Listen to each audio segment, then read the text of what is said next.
If you've been following AI video, you know the struggle. It's easy to generate random cool clips, but it's really hard to actually direct a film. Well, the gap between AI clips and true AI filmmaking just closed. Today, we are diving deep into Higgsfield Cinema Studio 2.0. This is the next generation of cinematic tools that finally gives creators total control. We're talking about navigating your images as 3D environments, using specific camera lenses like Cooke or 50mm primes, and using genre-based motion logic to define the exact feel of your shot. Higgsfield is on a mission to be the most creator-friendly platform in the world, and in this video, I'm going to show you exactly how to use it to create a full narrative scene. So, click the link in the description to open up the tool, and let's start creating. Welcome. Click on the link in the description or in the pinned comment to visit higgsfield.ai. Once you are on higgsfield.ai, you will see that it doesn't just host one AI tool, it has a variety of AI tools that you can explore. If you look at the top menu, we have Explore, Image, Video, Edit, Character, Vibe Motion, and Cinema Studio. This is what our main focus is on today. So I will go ahead and click on Cinema Studio. Cinema Studio 2.0 is an amazing AI tool, and you are really going to love it. If you look here, there are two tabs, Video and Image. To start, we are going to generate an image first by giving it a simple prompt.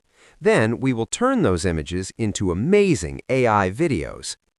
I will input my prompt, which reads, "Doctor beside a delivery bed with patient on it."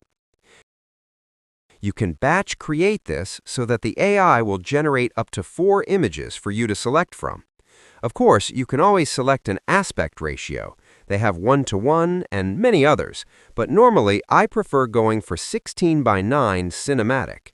This is the perfect aspect ratio for YouTube videos, so I will select that. For resolution, I always prefer Ultra and the highest quality, so I will always stick to 4K so that my images come out popping. We also have grid generation. With grid generation, you can let it generate a couple of images with different angles for you to choose from. Another feature you can use is the character or reference element. Here, you can actually upload an image or video to be used as a reference to ensure you get consistent AI videos. I'm not going to do that for now.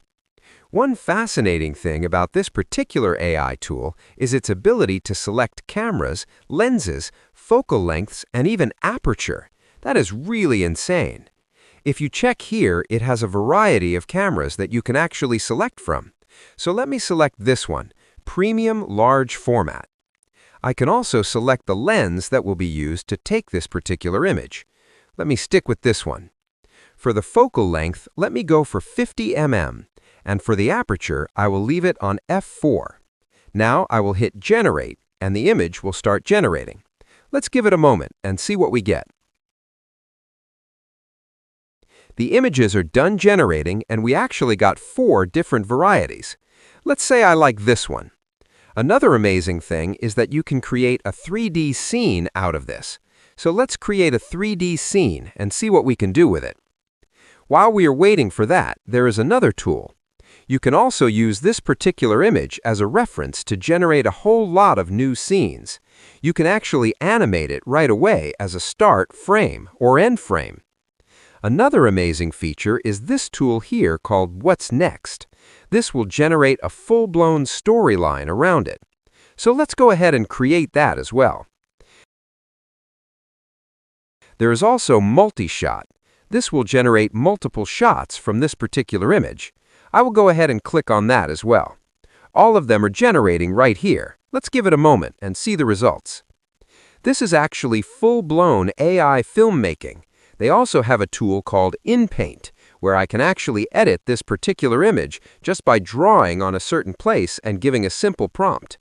They have skin enhancers, so you can actually enhance the skin of the characters in the image. They have angles as well, which will generate different angles from that particular image. You can also relight the lighting conditions in the video, use AI Stylist to change clothes, and upscale the image to get a better quality output. But for now, let's check on our 3D scene. The 3D is done, so let's open it up. Once it is loaded, you can actually drag it to any point that you want. Just like how it appears, you can simply capture that particular scene. Let's say I just want to focus on the leg of this particular patient. I could just do that right here, and it will be saved into my studio. When you want to exit, you simply click on the exit key right here, and you will be brought back into the studio. Now, let's check the What's Next feature to see what we got.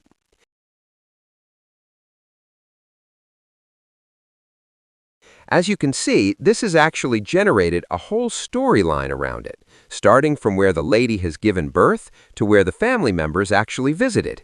It's a full story, and we can animate all of them right here. This is the multi-shot result. You can actually select any of these scenes to upscale. This is amazing. Look at this. This is amazing. All right, so now let's move on to video generation. Now you know how to edit and create the images for your story, so let's move on to videos. I will toggle on the video mode.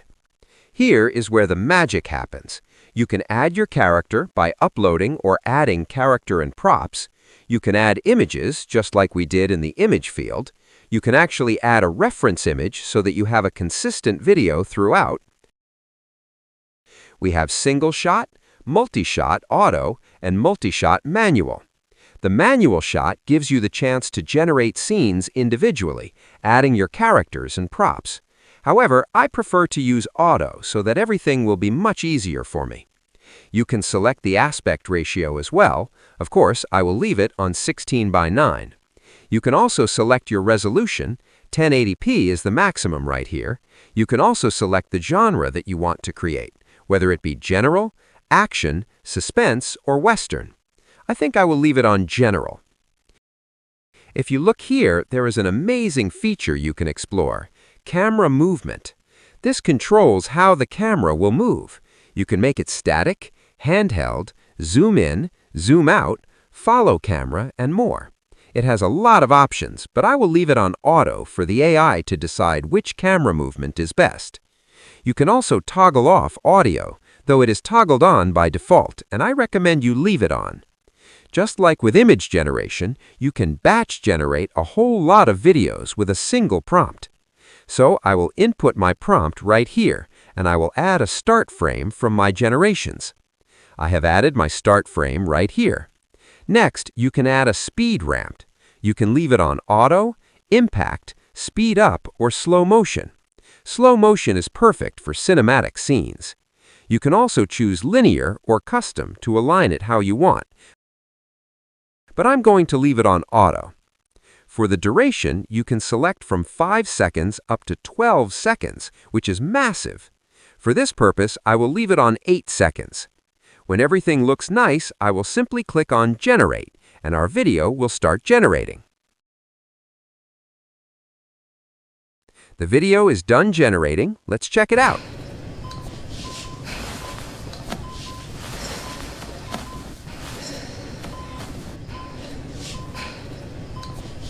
That is amazing! Okay guys, that is how easy it is to generate images and videos with Higgsfield Cinema Studio 2.0. Thanks for watching, and I will see you in the next one.